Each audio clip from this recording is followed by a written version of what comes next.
Bonjour, donc correction du devoir maison numéro 1. Donc un devoir maison relativement simple, où l'important était donc de maîtriser des éléments de cours essentiels et d'insister sur la rédaction, le calcul littéral, le nombre de chiffres significatifs, l'écriture scientifique, des bases essentielles en terminale. Premier exercice donc sur la spectrophotométrie, donc avec des rappels de première.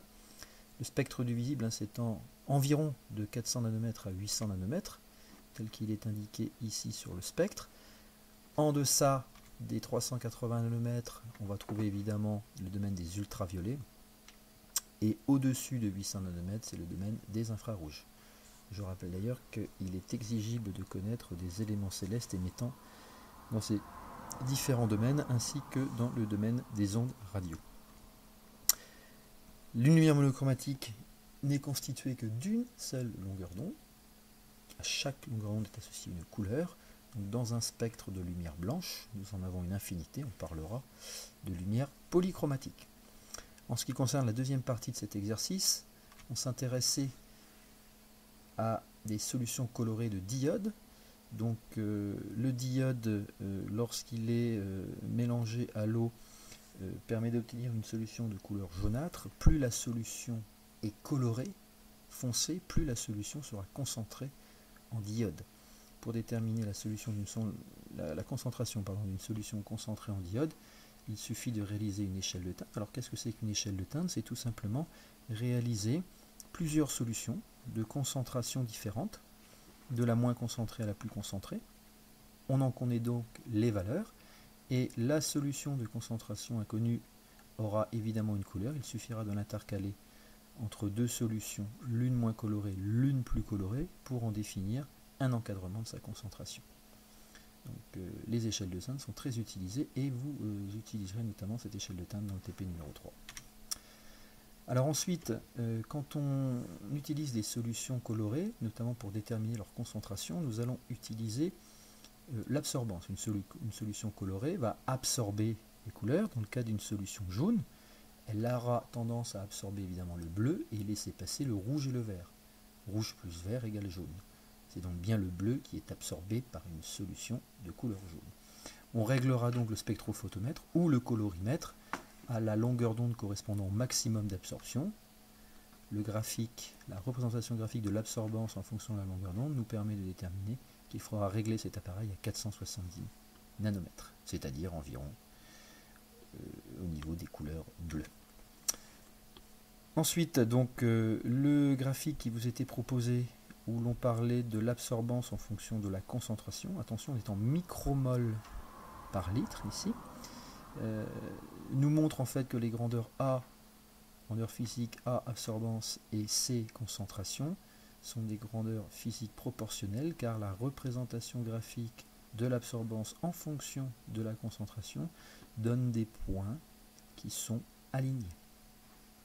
On dira que A et C sont des grandeurs physiques proportionnelles. Lorsque la représentation graphique, une grandeur physique en fonction d'une autre, donne une droite, on pourra dire que l'ordonnée et l'abscisse sont des grandeurs physiques proportionnelles. Il sera alors possible d'en déterminer le coefficient directeur et d'en déterminer une relation entre A et C. C'est de cette façon qu'on en arrive à la loi de Beer-Lambert, A égale K fois C, K représentant le coefficient directeur de la droite.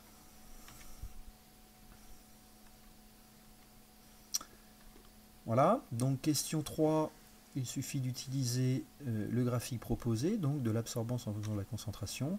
Pour une absorbance de 0,78, la concentration expérimentale est de 870 micromol litre-1 ou micromol par litre. La résolution graphique est simple. On se place à 0,78, on trace un segment de droite parallèle à l'axe des abscisses jusqu'à arriver à la droite de A en fonction de C, et verticalement ensuite nous pouvons arriver à l'axe des abscisses pour avoir la concentration expérimentale. La concentration de départ avait été diluée 200 fois, tel qu'il a été dit dans l'exercice, pour effectuer les mesures d'absorbance, car nous ne pouvons pas utiliser des concentrations trop grandes lorsque l'on utilise des spectrophotomètres ou des colorimètres. Il est donc nécessaire de les diluer. Cette concentration expérimentale la concentration de départ est donc bien égale à 200 fois cette concentration obtenue graphiquement, ce qui nous donne une concentration de solution de départ de 0,174 mol litre-1, 3 chiffres significatifs, ce qui correspond bien à la valeur ici de la concentration expérimentale déterminée graphiquement. Donc voilà pour l'exercice numéro 1. L'exercice numéro 2 était un exercice relativement simple concernant les vitesses, distances et temps sur les sons et les dauphins. Tout d'abord, compétences exigibles de cours, les fréquences ultrasonores sont supérieures à 20 kHz. Je rappelle que des fréquences audibles se situent entre 20 Hz et 20 kHz. Au-dessus de 20 kHz, fréquences ultrasonores. En deçà de 20 Hz, nous parlerons de fréquences infrasonores. Pour déterminer la valeur de la période de l'onde, et pour être le plus précis possible, il faut toujours prendre plusieurs périodes. En l'occurrence ici, il était possible de prendre une période, deux périodes, trois périodes, à savoir 3T. 3 périodes avaient pour valeur 60 microsecondes. Par proportionnalité, il est donc facile d'avoir la valeur d'une période, T égale 20 microsecondes.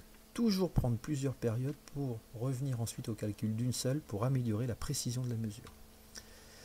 De plus, on sait que F égale 1 sur T. On sait également que la fréquence est le nombre de périodes en une seconde. Donc 1 sur T, on fait attention aux chiffres significatifs et on arrive à la fréquence de 5,010 puissance 4 Hz, à savoir 50 kHz. Il s'agit donc d'une fréquence ultrasonore car supérieure à 20 kHz. Pour ce qui est de la mesure du temps, c'est-à-dire du décalage qu'il y a entre les deux ondes sinusoïdales, il suffit de prendre les deux points d'amplitude identiques et de voir de quel temps ils sont séparés. Graphiquement, cela correspond à tau. Tau correspond donc à 12 moins 4, à savoir 8 microsecondes. Il est alors facile d'obtenir la vitesse de cette onde sonore, V égale D sur tau. La distance est de 12 10-3 mètres, à savoir 12 mm, divisé par 8 10-6, la valeur du temps. La vitesse de propagation est donc de 1,5 10 puissance 3 mètres par seconde. Application numérique avec calcul littéral et attention aux chiffres significatifs.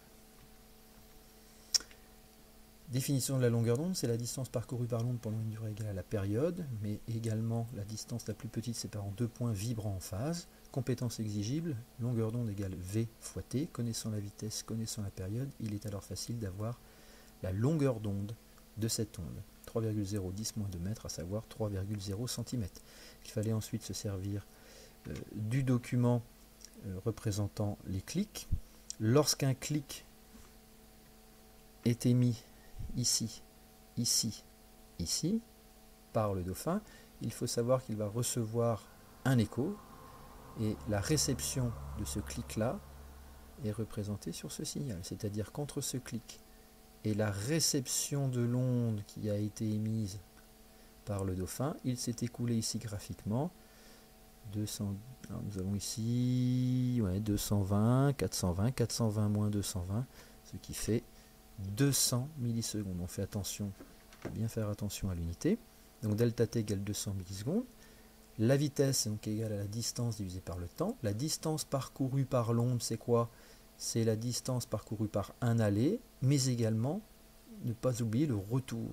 C'est-à-dire que c'est 2h, deux fois la profondeur à laquelle se trouve l'objet. Donc V égale 2h divisé par le temps mis par l'onde pour faire l'aller-retour.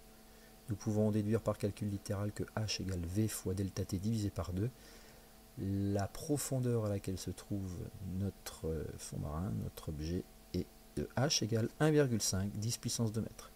Voilà pour la correction du devoir maison numéro 1. Si vous avez des questions supplémentaires, n'hésitez pas à me les poser.